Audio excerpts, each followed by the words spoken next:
اب ایک اور تاریخی ایشو ڈسکس ہونے جا رہا ہے اور وہ بنی اسرائیل سے ریلیٹڈ ہے.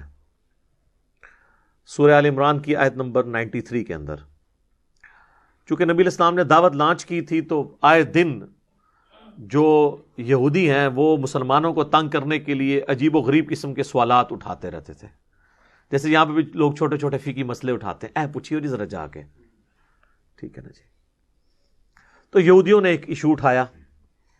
مسند احمد میں ڈیٹیلڈ حدیث موجود ہے اسی کانٹیکسٹ کے اندر. یہ جو اگلی آیت آ رہی ہے، آیت نمبر 93 سورہ آل عمران کی، کہ حضرت اسرائیل علیہ السلام جو تھے، یعنی حضرت یعقوب بن اسحاق بن ابراہیم، اسرائیل ان کا لقب تھا. اسرائیل ہبرو لینگویج میں، عبرانی زبان میں کہتے ہیں اللہ کا بندہ. اسرائیل ویسے ایک ملک بھی ہے، وہ اسی نسبت سے بنا ہوا ہے. قرآن میں سورت بھی ہے، سورہ بنی اسرائیل. بنی اسرائیل اسرائیل کی اولاد. تو حضرت یعقوب کے 12 بیٹے تھے، وہ بنی اسرائیل کہلاتے ہیں. حضرت یعقوب کا لقب تھا اسرائیل، اللہ کا بندہ.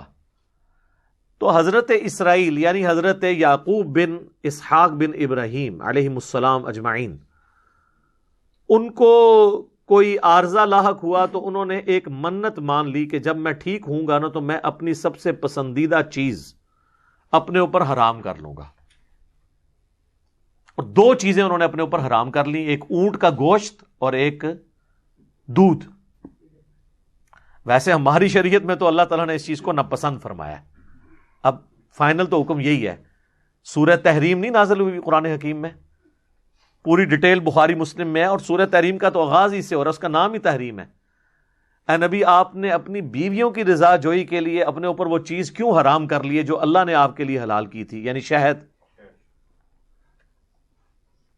بیویوں کے بھی گروپ بنے ہوئے تھے اور وہ حضور کی محبت کی وجہ سے ان میں آپس میں ایک سوکن والی جیلسی پائی جاتی تھی. نبی علیہ السلام نے ایک بیوی کے ہاں سے شہد پی لیا، شربت، تو دوسری جو بیویوں کا گروپ تھا انہوں نے پہلی پلاننگ کی کہ ہم حضور سے کہیں گے کہ آپ کے منہ سے جو ہے نا وہ اس کی بو آ رہی ہے شہد کی. تو نبی علیہ السلام نے کہا کہ ٹھیک ہے، اگر تمہیں ایسا ہی لگتا ہے تو میں اندر سے نہیں پیوں گا، اپنے اوپر حرام کرتا ہوں.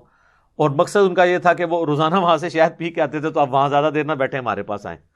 لیکن سر اللہ کا تو کوئی رشتہ دار نہیں ہے نا، اللہ کا تو نبی بھی رشتہ دار نہیں ہے، نبی بھی اس کا بندہ ہے. ٹھیک ہے، ادھر تو لوگوں نے اللہ سے رشتہ داریاں بنائی ہیں جی، اولیاء اللہ نے. تو کہ مطلب اللہ تعالیٰ کا کوئی رشتہ دار ہے، اولیاء اللہ ہو گیا تھے، کام چوک کے رکھے نہیں.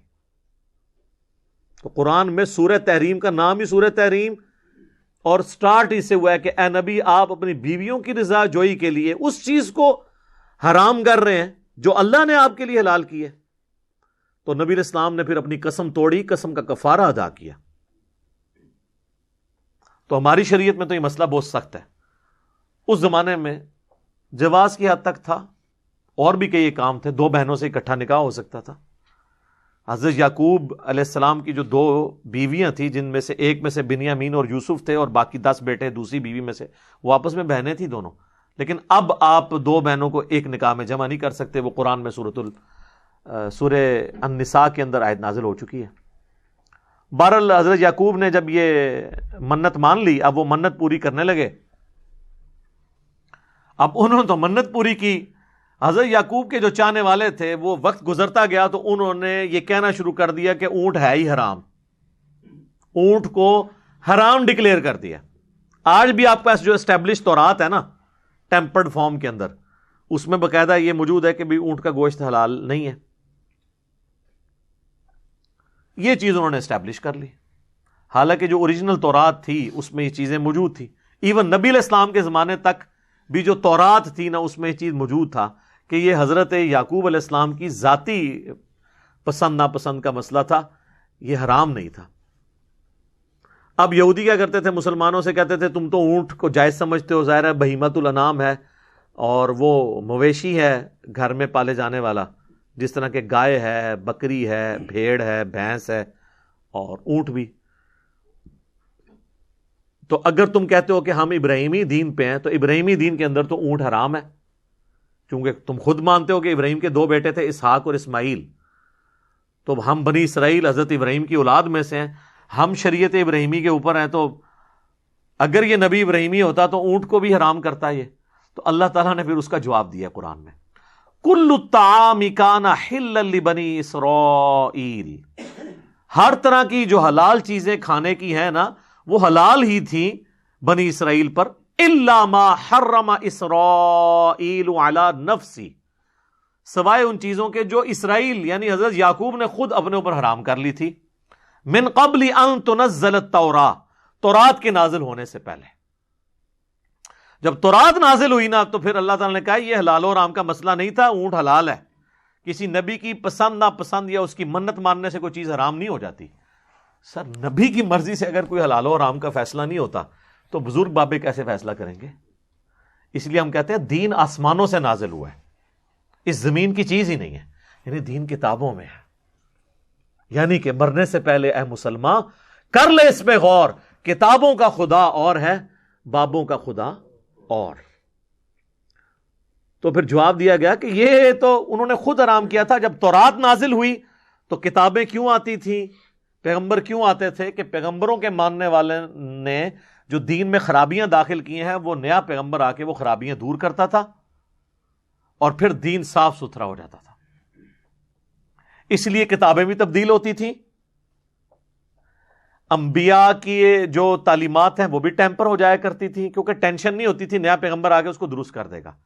لیکن ختم نبوت کا تقاضا یہ ہے کہ یہ کتاب تبدیل نہ ہو۔ یہ وجہ ہے کہ قرآن محفوظ ہے اور باقی کتابیں محفوظ نہیں ہیں۔ وہاں محفوظ ہونا نہ ہونا فرق نہیں پڑتا تھا، لیکن قرآن اگر محفوظ نہیں رہتا نا تو اب پیغمبر تو کوئی آئے گا ہی نہیں۔ لہذا رسول اللہ کے بعد جتنے لوگ ہیں وہ تو قیامت دن کہہ سکتے ہیں کہ اللہ ہم تک تو دین ہی ٹیمپرڈ فارم میں پہنچا ہے، تو یہ گلہ آپ تو نہیں کر سکتے۔